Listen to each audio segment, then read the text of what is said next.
Hello and welcome. My name is Wilrens Hornstra. I've been asked to do an introduction to the Book of Judges for the online SBS, which will be in 3 parts. I am recording this in winter and it's cold, so I'm warmly dressed, just in case you're wondering. I've also just done an introduction to the Book of Joshua for the online SBS. If you've watched that, you already know me a little. If not, just a few things about myself. I'm originally from Holland, but I've lived in Germany for many years. During my more than 30 years with YWAM, I've always had an involvement with the SBS and with other Bible courses in YWAM, which continues to this day. I'm married to Francisca.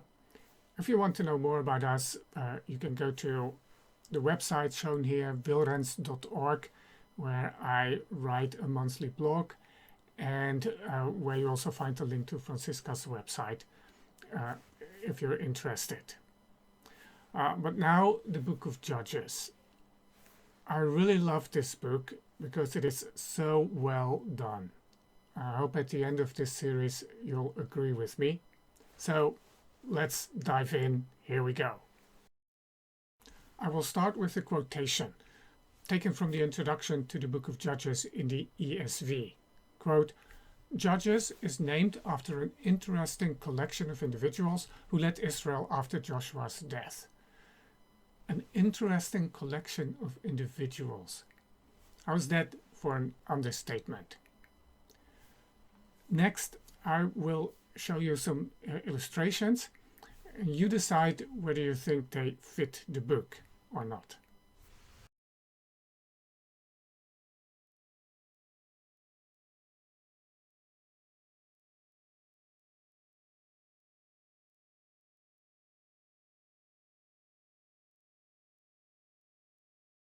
Obviously, these figures are all superheroes.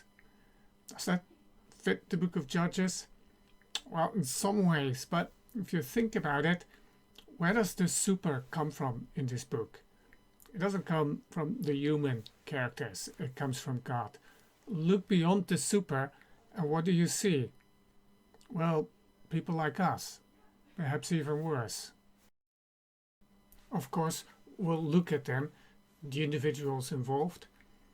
We will also have to wrestle with the meaning of the term judge in this context.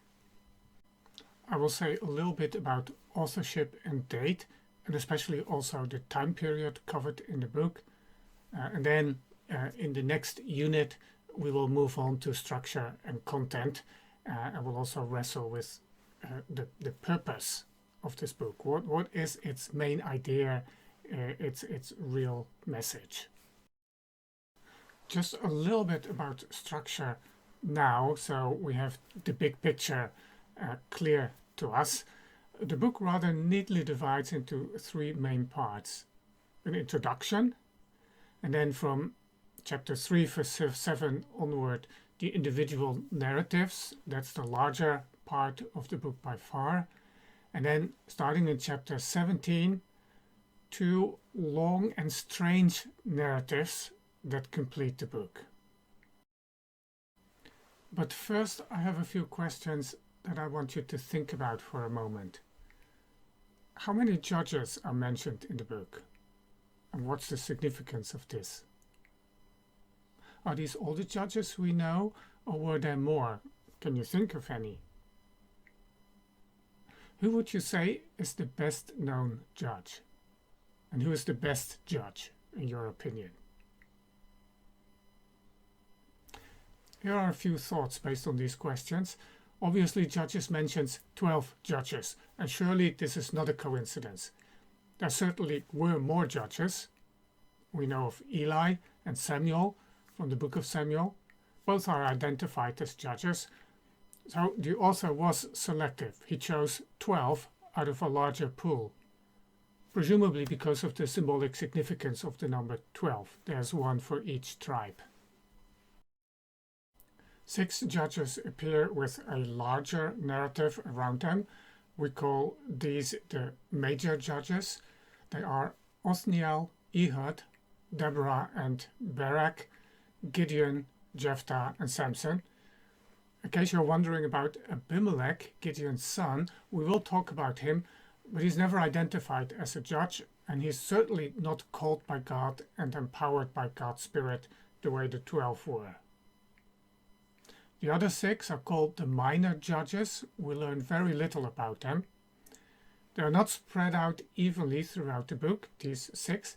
Their appearance is concentrated in the second half of the central section, the section with stories about individual judges. Here are the names of the 6 minor judges. They are Shamgar, following the narrative of Ehud, Tola and Jair, preceding Jephthah, and then Ibzan, Elon and Abdon, following Jephthah. We will come back to the question what their contribution to the book is. Well, obviously none of them qualify as the best known judge. That title, who is the best known judge, has to go to either Gideon or Samson. It's hard to know which of these two, but there's no doubt, I think, that theirs are the best known stories from the book of Judges. Super strong superhero Samson. We all like to have such strength, and wavering, fearful Gideon. Don't we all recognize ourselves in him? And who was the best judge? Now that's a more difficult question. We know too little about the 6 minor judges to include them. 3 of the other 6 obviously disqualify themselves because of their often sinful weakness and end, Samson, Jephthah and Gideon. But there's nothing wrong with Othniel, Ehud and Deborah. It could be Othniel or Deborah. Notice that these are the first 3 judges. And as we'll see, this is telling. So now we know who the judges were in terms of their names, but what is a judge? What made these people judges?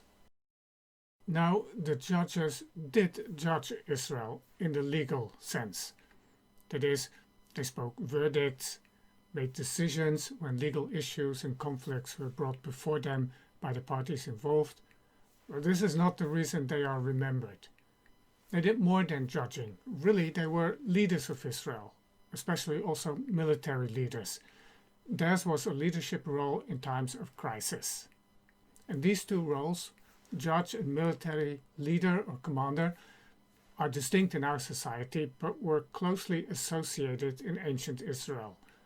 Already when Moses appointed judges in Exodus 19, when the burden to decide disputes became too heavy for him, these were also referred to as commanders. In addition, the main function or contribution of judges in their leadership role, in the sense that it has in this book, is to bring deliverance to Israel. A judge in Judges always is also a deliverer. It appears they were called to this role and empowered for it by the Spirit of God. Very different from the priestly office, the role of judge was not hereditary. It was a charismatic office, directly given by the Holy Spirit, as is shown in these quotations. Judges 3, the Spirit of the Lord was upon him, Othniel, and he judged Israel. He went out to war. Judges 6, but the Spirit of the Lord clothed Gideon, and he sounded a trumpet. Judges 11, then the Spirit of the Lord was upon Jephthah, and he passed through Gilead and Manasseh. And Judges 13, and the Spirit of the Lord began to stir him, Samson, in Mahane-dan. In response to the cries of his people, so the text repeatedly states, God raised up a deliverer.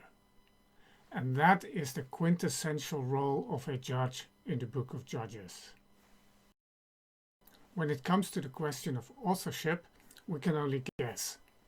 The book gives no indication other than its approximate date of composition. Obviously, the book must have been written after the days of Jephthah and Samson. The concluding two narratives in chapter 17 through 21 repeat the phrase that in those days there was no king in Israel. This suggests the book was written during the monarchy. Some think as a defense of the monarchy by showing the need for it, and in that case this would make most sense during the early days of the monarchy rather than later. But I must say I'm no longer convinced that the book is such a great defense of the monarchy, as we'll see. Judges 1 mentions two cities, Gezer and Jerusalem, that were not yet under Israelite control when the book, or at least when that passage, was written. This would date the book before Solomon and before David's conquest of Jerusalem. A quote from the New Bible Dictionary: the book seems to have been composed before the sack of Gezer under Solomon or David's capture of Jerusalem. Those are the two cities mentioned in Judges 1. But if the author or composer simply preserved his sources as they were, the material used may be early monarchy or even older, but the work as a whole could be much later.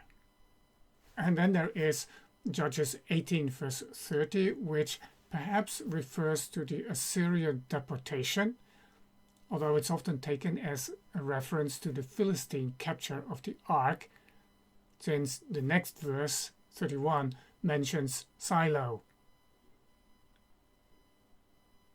All in all, this makes for a lot of uncertainty regarding both the date and the authorship of the book.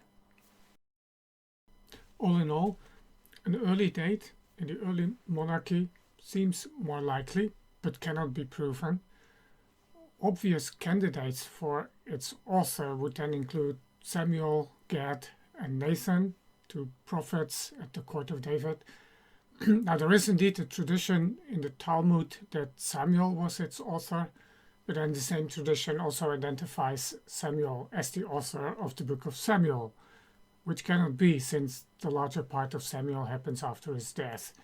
And so, in short, especially seeing that his name may actually be unknown to us, it's someone we don't know, we can only guess who the author was.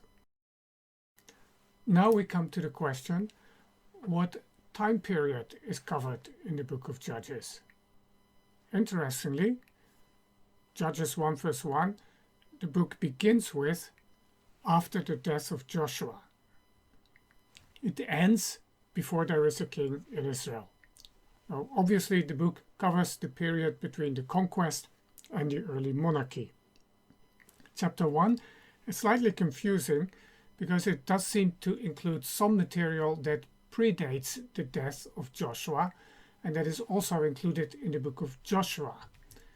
This includes the story of the conquest of Hebron, here in chapter 1, verse 10, and then the conquest of Debir, starting in verse 11, with the story of Caleb and Othniel being told a second time.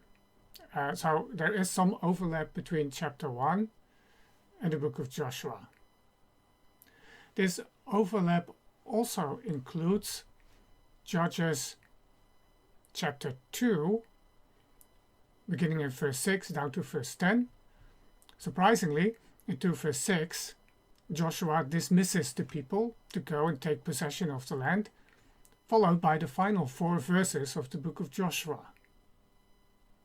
As we will see, this serves to divide the introduction into 2 parts, here 2 verse 6, making 2 different points, showing Israel's failure in 2 different ways. We'll come back to this.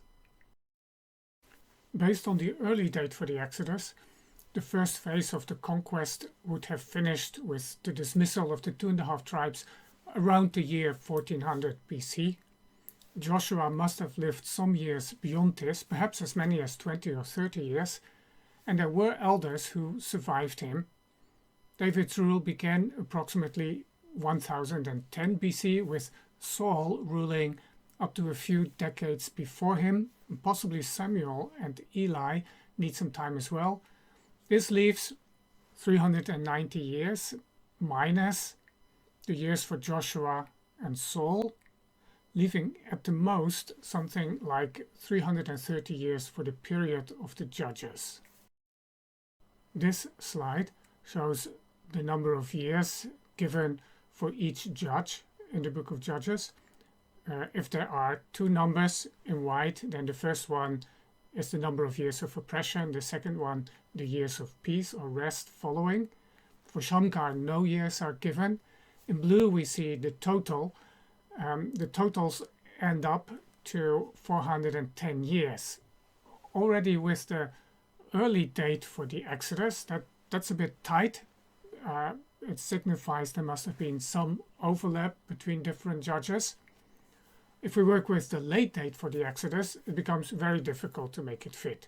Then the period of the judges is shortened by at least 150 years, leaving perhaps as little as 150 years, much less time than the book of Judges suggests. By the way, interesting to notice is that the time of peace tends to become shorter as the book progresses. And with Samson, we could say there's even a reversal. There's no rest. He judges for 20 years, but we're not told that there was deliverance or that there was a time of rest. The oppression by the Philistines is here as long, the symbolic number 40, as long as the time of peace was earlier in the time of the judges. Our final slide for this unit shows the geographical spread of the judges. They come from all over Israel. Interestingly, the order of the major judges, here marked in blue, matches the order in which tribes are listed in chapter 1. Judah, Benjamin, Ephraim, Naphtali, Manasseh, Gilead, and Dan. This is one of many ways the book has been structured and composed with great care, as we will continue to see in the next unit.